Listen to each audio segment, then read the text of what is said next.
Sir आपने explain किया कि एक क्रॉनिक होता है, एक्यूट होता है, तो हम समझ सकते हैं कि अगर एकदम से आपकी किडनी फेल हो जाती है तो वो एक्यूट है, और अगर धीरे धीरे धीरे धीरे फेल हो रही है तो वो क्रॉनिक है। कैसे पता चलता है पेशेंट को कि किडनी उनकी फेल हो रही है? मोस्ट ऑफ द टाइम्स जिनको 3 महीने के अंदर किडनी इंजरी होती है वो हॉस्पिटल आ जाते हैं, क्योंकि उनके सिम्टम्स सीवियर होते हैं। पेशाब का एकदम से रुक जाना, पैरों पे सूजन आना एकदम से होगा 3 महीने के अंदर, 1 महीने में भी हो सकता है, आंखों पे सूजन आना, और जो डिसीज है जो किडनी को इन्वॉल्व करते हैं उनके सिम्टम्स आना, जैसे कि पूरे शरीर पर लाल चटट्टे आना, फीवर आना, निमोनिया हो जाना, उसकी वजह से किडनी पे असर आना, या और भी कोई डिसीज है उसकी वजह से जो किडनी पे असर आ रहे हैं उसकी वजह से वो सिम्टम्स आ सकते हैं। उसकी वजह से हमें पता लग सकता है कि acute kidney injury. But the marker एक ही है, वो है जो हम टेस्ट करते हैं, वो क्रेटिनिन या फिर पेशाब का कम होना। ओके, वो एक्यूट किडनी में मेन वो ही है। ठीक है। तो सर किडनी जो फेल होती है, एक किडनी एक बार में फेल होती है, दोनों किडनी एक साथ में फेल हो सकती है? ये question most of the times मुझसे पूछते हैं कि ऐसा क्या होता है। यूजली ये होता है कि जब हमारा क्रेटिनिन बढ़ेगा किडनी के काम करने की वजह से, या यूरिन कम होगा, तो दोनों किडनी ही इन्वॉल्व हो रही हैं साथ में, most of the times. But sometimes जब किडनी का एक पूरा ट्रैक है, there is 2 kidneys, ureter and then bladder. So मोटा मोटा अगर हम किडनी इंजरी को डिफाइन करें कॉजेज में, तो किडनी से पहले के कॉज जिसको हम बोलते हैं प्री रीनल, किडनीज के कॉज जिसको बोलते हैं इंट्रा रीनल, और किडनी से बाद के कॉज जिसको बोलते हैं पोस्ट रीनल। तो पोस्ट रीनल में अगर आपका ब्लैडर पे ही कोई ऑब्स्ट्रक्शन है तो प्रेशर पीछे जाएगा, तो दोनों किडनी इन्वॉल्व हो सकती हैं। एक यूरेटर ब्लॉक हो गया स्टोन की वजह से, तो एक किडनी इन्वॉल्व रहेगी, दूसरी किडनी ठीक रहेगी, बट वो दूसरी किडनी पहली किडनी का फंक्शन टेक ओवर कर लेगी। ओके, तो अगर ट्रैक में कोई दिक्कत है, जब तक दोनों किडनी इन्वॉल्व ना हो तब तक आपका किडनी इंजरी नहीं होगा। बट सिस्टमिक डिसीज जो पूरी बॉडी में फैली हुई है, तो वो दोनों किडनी को साथ ही इन्वॉल्व करती हैं। क्योंकि बेसिकली एक किडनी से भी इंसान का लाइफ चल सकता है, बिकॉज अटल बिहारी वाजपेयी ऐसा सिंगल किडनी, जिनके ट्रांसप्लांट होते हैं उनकी एक ही किडनी रहती है। तो जब इन्वॉल्व होती हैं तो दोनों ही किडनी इन्वॉल्व होती है, वरना एक किडनी दूसरे किडनी का फंक्शन टेक ओवर कर लेती है। ओके सर, आपने मेंशन किया था कि किडनी स्टोन अगर होता है तो भी दूसरी जो किडनी होती है वो फंक्शन टेक ओवर कर लेती है। अगर एक किडनी में दोनों किडनी में स्टोन नहीं है, एक में है, उसमें ऑब्स्ट्रक्शन है, तो दूसरा किडनी जो नॉर्मल है वो फंक्शन टेक ओवर कर सकती है। तो जिन पेशेंट्स को किडनी स्टोन है उनके लिए किडनी फेलियर के चांसेस ज्यादा बढ़ जाते हैं? हाँ, see there are so many risk factors kidney injury के। The most common is diabetes. 80% of the patients को डायबिटिक की वजह से डायबिटिक किडनी डिसीज होता है। उनके अलग मैकेनिज्म है कि वो कैसे होता है। फिर हाइपरटेंशन, ओबेसिटी, मोटापा एक बहुत बड़ा कारण है। फिर अदर कॉजेज होते हैं कि बार बार किसी पेशेंट को स्टोन बन रहे हैं, स्टोन बहुत ज़्यादा हो गए हैं, खासकर बच्चों में अगर बार बार स्टोन बन रहे हैं तो वो एक कारण होता है। Family history of kidney disease, अगर फैमिली में आपको किसी को किडनी डिसीज थी, जेनेटिक डिसीज थी, वो बच्चों में ट्रांसफ़र हो गया तो उनको किडनी डिसीज़, या आपको आपकी kidney disease early onset childhood में ही पता चल गई है ड्यू टू जेनेटिक डिसीज़, उस टाइम आपने ट्रीट कर भी दिया, बट वो एक रिस्क फैक्टर आ जाता है, तो आगे जाके भी आपको किडनी इंजरी या फेलियर हो सकता है। ओके, तो ये कुछ रिस्क फैक्टर्स हैं। अगर किसी को कंडीशंस हैं तो उनके लिए किडनी फेलियर के चांसेस ज़्यादा बढ़ जाते हैं। ओके, हमने रिस्क फैक्टर्स डिस्कस किए। मैं सर आपसे थोड़े और सिम्टम्स जानना चाहूँगी, क्योंकि यूजुअली बोलते हैं कि जब किडनी फेल होती है तो बॉडी के ऐसे कोई अलार्मिंग साइंस नहीं होते हैं। हाँ, this is a important question. See, अगर हम और ऑर्गन्स की बात करें तो वो डायरेक्टली वो सिम्टम्स आते हैं तो उसको डिनोट सजेस्ट कर देते हैं कि वो सिम्टम्स हैं। हेडेक है तो ब्रेन में कोई प्रॉब्लम होगा, पैरालिसिस है तो ब्रेन में होगा, चेस्ट पेन है तो हार्ट में होगा, पीलिया हो गया तो लिवर में होगा। किडनी में एज सच डायरेक्ट सिम्टम्स नहीं होते अनटिल अनलेस आपका यूरिन आउटपुट बिल्कुल ही नील हो जाए। उन कंडीशन में ऐसा हो सकता है कि वो डायरेक्टली डिनोट करेंगे कि आपको किडनी की दिक्कत है। तो ऐसे पेशेंट्स को सटल सिम्टम्स होते हैं, पता नहीं चलते हैं, जैसे कि थकावट होना, भूख ना लगना, बार बार उल्टियाँ होना, खुजली होना, शरीर का पेलनेस होना, अच्छा, वाइट पड़ जाना जिसकी वजह अनीमिया की वजह से, पैरों में सूजन आना। यूजली जब स्टार्ट होती है सूजन आना तो पेशेंट्स कंप्लेन करते हैं कि जो पहले स्लीपर्स या शूज़ पहनते थे वो अब टाइट होने लगे हैं। पेशाब में झाग आना, रात में पेशेंट्स जो पहले 1 या 2 बार जाते थे अब वो 2 से 3 बार से ज़्यादा जाने लगे हैं। नॉक्ट्यूरिया जिसको हम बोलते हैं, बार बार पेशाब होना। तो ये सारे सिम्टम्स होते हैं जो आपको बता सकते हैं कि हाँ, किडनी का आपको टेस्ट कराना चाहिए। ओके, अगर किसी को ये सिम्टम्स दिख रहे हैं तो उनको क्या क्या टेस्ट कराने चाहिए? हाँ, तो बेसिक अगर आपको ये सारे सिम्टम्स दिख रहे हैं, आपको एक जनरल टेस्ट में तो सारे टेस्ट ही कराने चाहिए, पर किडनी स्पेसिफिक आपको किडनी फंक्शन टेस्ट, उसमें आएगा आपका यूरिया, क्रेटिनिन, जो क्रेटिनिन मार्कर है वो बड़ा होगा, नॉर्मली 1 से नीचे होता है लेवल, आपका 1 से ज़्यादा बड़ा है तो वो डिनोट कर रहा है कि किडनी का इंजरी हुआ है। फिर यूरिन के टेस्ट आते हैं, यूरिन में इंपॉर्टेंट होता है यूरिन में एल्ब्यूमिन आना। किडनी का काम होता है कि वो एल्ब्यूमिन को रोक के रखता है। ओके, ये एल्ब्यूमिन का क्या काम albumin is a kind of protein, protein है। तो एल्ब्यूमिन, क्योंकि जो किडनी के नेफ्रॉन्स होते हैं जिसमें ग्लोम होता है और ट्यूबुल्स होते हैं, तो ग्लोम छन्नियों की तरह होते हैं, सीव, तो वो उसको फिल्टर आउट नहीं करते एल्ब्यूमिन को। जब आपकी छन्नियाँ खराब होने लगेंगी तो वो एल्ब्यूमिन फिल्टर होने लगेगा, वो फिर वो ट्यूबुल्स में आएगा, फिर धीरे धीरे करके वो पेशाब में आने लगेगा। तो एक सर्टेन अमाउंट से ज़्यादा अगर आपका पेशाब में प्रोटीन आ रहा है, एल्ब्यूमिन आ रहा है, तो आपको झाग आने लगेंगे पेशाब में। कितना स्पेसिफिक प्रोटीन पे कितना ज़्यादा आता है वो अभी स्टिल स्टडीज़ में चल रहा है। तो अगर आपका 1 ग्राम या 1.5 ग्राम से ज़्यादा प्रोटीन आ रहा है, लीक हो रहा है, तो आपको झाग आना चालू हो जाएगा। तो आपको you have to straight away go to nephrologist, आपको टेस्ट कराना है। जिन पेशेंट्स को ज़्यादा झाग आता है उनको सूजन भी ज़्यादा जल्दी आता है, पैरों में सूजन या आंखों पे सूजन ये आने लगता है। तो आपको 2 टेस्ट मोस्ट इंपॉर्टेंट है, एक किडनी फंक्शन टेस्ट जिसमें यूरिया एंड क्रेटिनिन, और इलेक्ट्रोलाइट्स भी आते हैं, सोडियम, पोटेशियम, कैल्शियम, फास्फोरस। बाकी आपको एक सिंपल मॉर्निंग टेस्ट करना है यूरिन एल्ब्यूमिन चेक करने के लिए, एक स्पॉट टेस्ट होता है यूरिन एल्ब्यूमिन क्रेटिनिन रेशियो। आप ये 2 टेस्ट किए, आपको उससे most of the 90% of the kidney disease पता चल जाएंगे।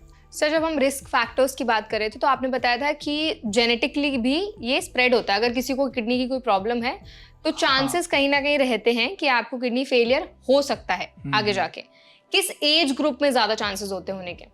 जेनेटिक डिसीज जैसे फैमिली में रन है, जैसे मैं कुछ डिसीज के नाम लूँ, autosomal dominant polycystic kidney disease, autosomal resistant poly kidney disease, तो इनका डिफरेंट एज ग्रुप में होते हैं। तो ADPKD आपका ओल्ड एज ग्रुप में होता है 45, कुछ cystic kidney disease young age में हो जाते हैं। ऑक्सोलोसिस एक बीमारी है जिसमें बच्चों में ही, आप नियोनेट्स में भी हो सकता है, 1 महीने से लेके 5 साल तक के बच्चों के बीच में भी किडनी स्टोन्स बार होते हैं जिसकी वजह से किडनी फेल हो जाता है। तो डिफरेंट जेनेटिक डिसीज है जो डिफरेंट एज ग्रुप को इन्वॉल्व करती हैं। तो वो डिपेंड करता है कि पेरेंट्स को किस एज ग्रुप में थी, उनका जेनेटिक टेस्टिंग हुआ था या उनका डायग्नोसिस क्या डिसीज था, उस पर डिपेंड करेगा कि वो किस एज में कौन सी जेनेटिक डिसीज आपकी किडनी डिसीज है। ओके, मतलब अगर पेरेंट्स को जिस एज में हुआ है वो भी एज फैक्टर भी मैटर करता है? एज फैक्टर नहीं, क्योंकि जिस एज में जो डिसीज हुई है वो फिर सिबलिंग्स, चिल्ड्रन को भी उस एज में होगा, बट वो जेनेटिक डिसीज कब हुई है वो डिपेंड करता है। ओके, अगर किसी को किडनी फेलियर होता है किसी का, तो बॉडी के भी कुछ अलग अलग जो पार्ट्स उनमें भी रिस्क रहता है? हाँ, हमारा पूरा जो बॉडी के ऑर्गन सिस्टम है सब इंटीग्रेटेड मैनर में चलते हैं। किडनी के बहुत सारे काम होते हैं, ब्लड को फिल्टर करना, टॉक्सिक मेटाबोलाइट को बाहर निकालना, हार्मोन सिक्रीट करना, इरिथ्रोपोइटिन जो RBCs ब्लड बनाने में काम आता है, और भी कई हार्मोन होते हैं। तो इंटीग्रेटेड वे में वो सारे ऑर्गन्स को इन्वॉल्व करके मैनेज करके रखता है। तो जब एडवांस किडनी फेलियर में पेशेंट्स चले जाते हैं तो पेशेंट्स को यूरेमिक एनकेफेलोपैथी हो जाता है, पेशेंट गफलत में चले जाते हैं, उनको दौरे आने लगते हैं, हार्ट पे इफेक्ट करता है, फिर लिवर पर भी इफेक्ट करता है, जैसे कि मैंने बताया अनीमिया, तो बोन मैरो पर भी इफेक्ट करता है, गट पर भी इफेक्ट करता है। आपको यूरिमिक गैस्ट्राइटिस होता है तो आपको भूख नहीं लगता है, आपकी ब्लीडिंग होने की टेंडेंसी भी बढ़ जाती है। सो kidney is an important organ, वो इंटीग्रेटेड मैनर में सारी चीजों को, ऑर्गन्स को धीरे धीरे करके वो इन्वॉल्व करता है। ओके, तो अगर वो फेल होता है तो बाकी ऑर्गन्स पे भी डायरेक्टली इम्पैक्ट कहीं ना कहीं तो पड़ता ही है। पड़ता है। ओके सर, आजकल की अगर हम लाइफस्टाइल देखें तो स्मोकिंग और अल्कोहल का कल्चर बहुत ज्यादा बढ़ गया है, इससे भी किडनी फेलियर का रिस्क रहता है? Smoking and alcohol directly cause kidney disease या फेलियर नहीं करते, बट ये एसोसिएटेड है किडनी डिसीज से। स्मोकिंग होगा तो आपको एथेरोस्क्लेरोटिक डिसीज बढ़ जाएंगे, आपको हार्ट की दिक्कतें बढ़ जाएंगी, आपको लंग की दिक्कतें बढ़ जाएंगी। तो स्मोकिंग इनडायरेक्टली वे में आपको किडनी को भी इन्वॉल्व कर लेगा कि वो ऑर्गन सॉल्व होंगे। अल्कोहल भी is an independent risk factors, but direct association कोई नहीं है किडनी डिसीज से। तो but even alcohol is not a good thing to take, तो वो लिवर को इन्वॉल्व करता है, हार्ट को भी करता है। पहले की स्टडीज में था कि एक certain amount of alcohol is beneficial, but अभी तो we should not take alcohol. Okay, बोलते हैं कि हमारी बॉडी के लिए हाइड्रेशन बहुत इंपॉर्टेंट होता है। क्या डिहाइड्रेशन की वजह से भी किडनी फेलियर का रिस्क रहता है? ये बहुत इंपॉर्टेंट क्वेश्चन है। सी, किडनी को फिल्टर करने के लिए certain amount of blood flow चाहिए होता है, उतना ब्लड फ्लो आएगा तो किडनी फिल्टर करेगी। तब जब पानी की मात्रा कम हो जाएगी, जिसको हम डिहाइड्रेशन बोलते हैं, तो वो ब्लड फ्लो भी उतना किडनी पे नहीं जाएगा। तो उसकी वजह से अगर हमारे पास ऑलरेडी पहले से रिस्क फैक्टर्स हैं तो हमारा किडनी इंजरी होने का चांस बढ़ जाएगा। इसलिए गर्मियों में खासकर हमको ज़्यादा पानी पीना चाहिए, because it will filter out सारे टॉक्सिक मेटाबोलाइट। स्टोन प्रिवेंशन में भी हम बोलते हैं कि पानी ज़्यादा पीना चाहिए। बट अगर एक बार आपका किडनी फेल हो चुका है, वो स्टेज पे पहुंच चुका है जो रिवर्स नहीं हो सकता, जिसको हम बोलते हैं CKD स्टेज 5 या 4, उस कंडीशन में क्योंकि किडनी काम नहीं कर रहा, हम पेशाब ज़्यादा हमारा बन नहीं रहा है, तो उस कंडीशन में हमें फिर पानी को रेस्ट्रिक्ट करना है। बट जब कुछ नहीं हुआ है, किडनी एकदम ऑल राइट है, तो we should take as much of water as we can. बहुत ज़्यादा पानी भी नहीं कि आप 4-5 लीटर पी लो, बट एज मच एज जो आपका थर्स्ट अलाउ करता है, वो उतना पानी आपको पीना चाहिए। कितना आइडियल अमाउंट होता है? Around 2 to 2.5 litre. अच्छा, पर डे पीना चाहिए? पर डे पीना चाहिए। सर्दियों में, गर्मियों में? सर्दियों गर्मियों दोनों टाइम, क्योंकि गर्मियों में ये होता है कि आपका स्वेटिंग ज़्यादा होता है, तो आपका रिक्वायरमेंट उस हिसाब से ज़्यादा बढ़ जाएगा। But at least 2 litre of water तो पीना चाहिए मिनिमम। ओके, हमने सर किडनी फेलियर के स्टेजेस के बारे में बात की, सिम्टम्स के बारे में बात की, कॉजेज भी हमने डिस्कस किए। अब हम थोड़ा ट्रीटमेंट के बारे में बात करते हैं। आपने डायग्नोसिस का भी बताया था कि क्या क्या टेस्ट हम कर सकते हैं। तो जब पेशेंट आपके पास आता है, आपने टेस्ट किया कि ठीक है ये सारी चीज़ें निकली हैं, उसके बाद का क्या प्रोसीजर रहता है? हाँ जी, तो अब जैसे आपको पता चल गया सिम्टम्स देख कर के ये किडनी डिसीज़ की ओर दिखा रहे हैं, फिर आपने टेस्ट किया किडनी का क्रेटिनिन बढ़ा है या एल्ब्यूमिन ज़्यादा हो रहा है, तो फिर हमारा काम होता है कि हमें ये पता करना कि किस डिसीज़ की वजह से ये हो रहा है। तो most of the common causes is diabetic kidney disease, hypertension.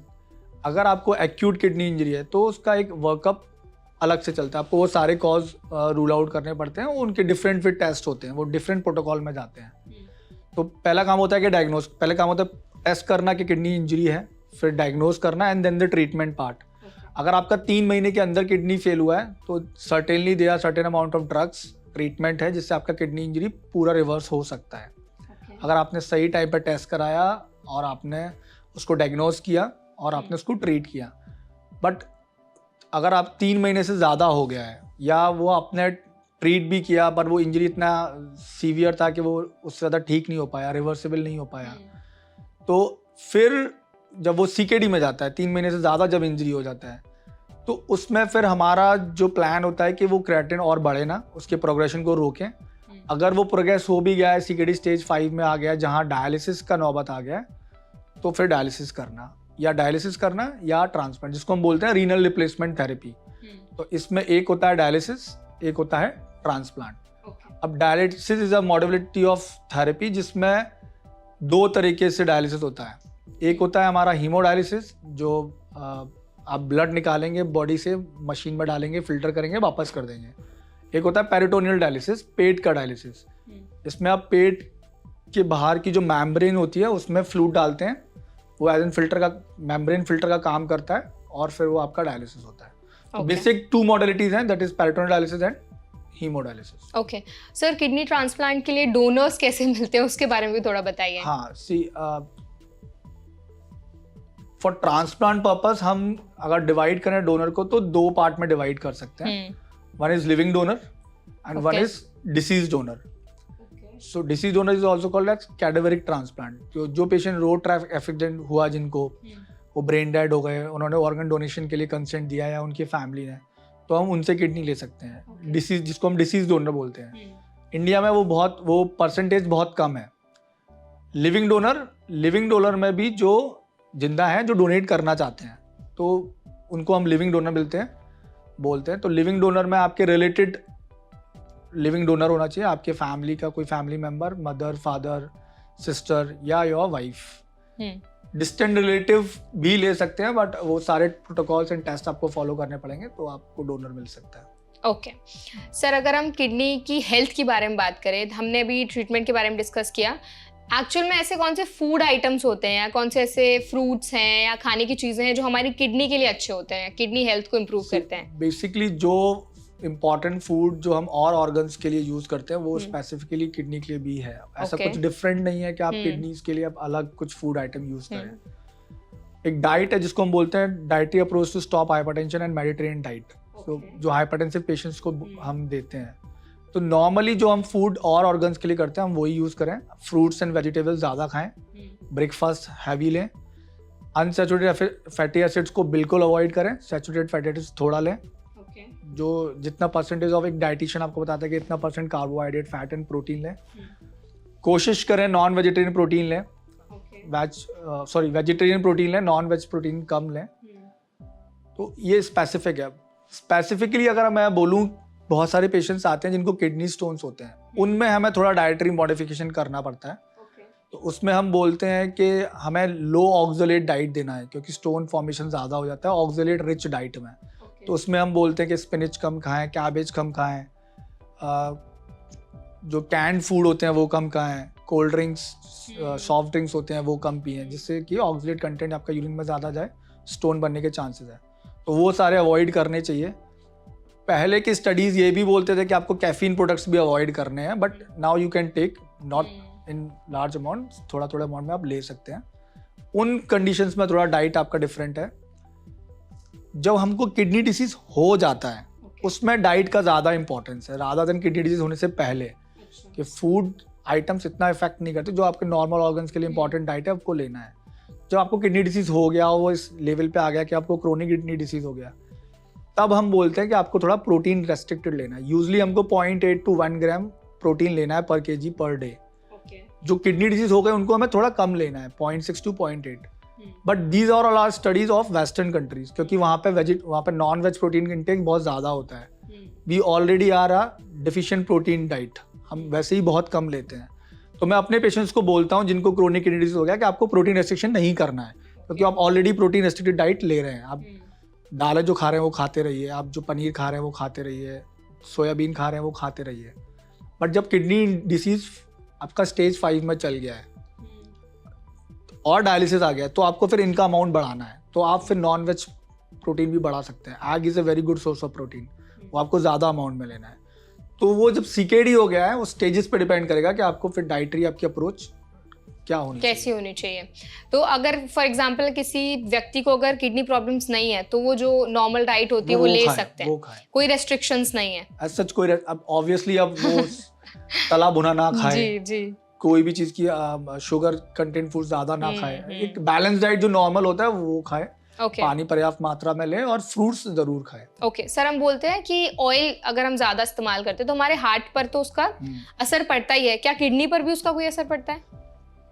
अब हार्ट पे असर क्यों पड़ता है? क्योंकि वो एथेरोस्क्लेरोसिस कराता है। जो हार्ट की वेसल्स है उसमें चर्बी जमा कराता है, फैट।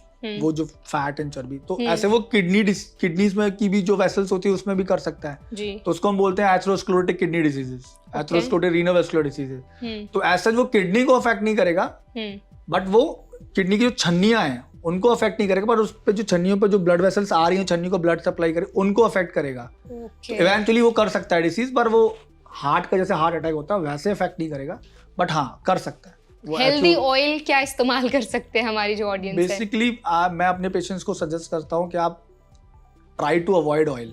अच्छा, आपको लेना है तो आप शुद्ध देसी घी में ही सब कुछ पकाएं। थोड़ा महंगा है but it is the best किसी चीज को यूज करने के लिए। बिल्कुल। बट अगर आप ले रहे हैं तो आप you can low amount of sunflower oil use कर सकते हैं। I will suggest to use saturated fatty acid, that is normal desi ghee. Okay, वो बेटर है। बिल्कुल। हमने अभी सर डाइट के बारे में डिस्कशन किया। लाइफस्टाइल की अगर हम बात करते हैं तो डाइट और एक्सरसाइज दोनों का कॉम्बिनेशन होता है। हाँ जी। क्या कोई ऐसी एक्सरसाइजेज हैं जो हमारी किडनी हेल्थ को इम्प्रूव करने में मदद कर सकती हैं? इसमें इसका जवाब भी सिमिलर है कि आप जो और एक्सरसाइज ऑफ और ऑर्गन्स के लिए करते हैं वो यही करें। 150 मिनट पर वीक का आपको ब्रिस्क वॉकिंग एक्सरसाइज करना है, जो हार्ट के लिए भी बेनिफिट है। तो ब्रिस्क वॉकिंग का मतलब ये नहीं कि आप चलें या बहुत दौड़ें, आपको इतना तेज चलना है कि आपको पसीना आने लगे। सुना ना आपको लेके स्मॉल जॉगिंग। तो वही है लाइफस्टाइल मॉडिफिकेशन में, your sleep cycle should be adequate. आपको मिनिमम 8 आवर्स ऑफ स्लीप लेना है. Try to sleep before 11 o'clock and try to wake up before 6 o'clock morning. Go for a walk. ये सारी चीज़ें हैं. बट हाँ, आप आइसोमेट्रिक एक्सरसाइज करना चाहते हैं, वेट गेनिंग एक्सरसाइज करना चाहते हैं तो वो भी कर सकते हैं. Most of the patients weight gain करने के लिए क्रिएटिनिन सप्लीमेंट लेते हैं. They should try to avoid it, क्योंकि वो फिर वो ब्लड में भी आने लगता है, तो हमको डिफ्रेंशिएट करना मुश्किल हो जाता है कि ये क्रिएटिनिन वो जो प्रोडक्ट लिया उसकी वजह से बढ़ा हुआ है कि जो बॉडी से निकला उसकी वजह से जी. But most of the body builders use करते हैं जी. सप्लीमेंट्स की आपने बात की they should avoid supplements. Okay, completely I would suggest completely वो अवॉइड करना चाहिए. ओके. और क्या क्या लाइफस्टाइल मॉडिफिकेशंस हैं जो पेशेंट्स को या जो ऑडियंस है उनको करने चाहिए अगर उनको अपनी किडनी जो है हेल्दी रखनी है? Basic 2 I would suggest to have a good sleep cycle. Okay. 8 hours of minimum sleep and to have at least a 150 minute of walk per week in the morning. अगर वो weight gain exercise करते हैं, well and good, अच्छी बातें करना चाहिए. योगा आप कर सकते हैं. Yoga is always beneficial. Basic है. एज एन स्पेसिफिक किडनी के लिए कोई डिफरेंट एक्सरसाइज नहीं है. ओके.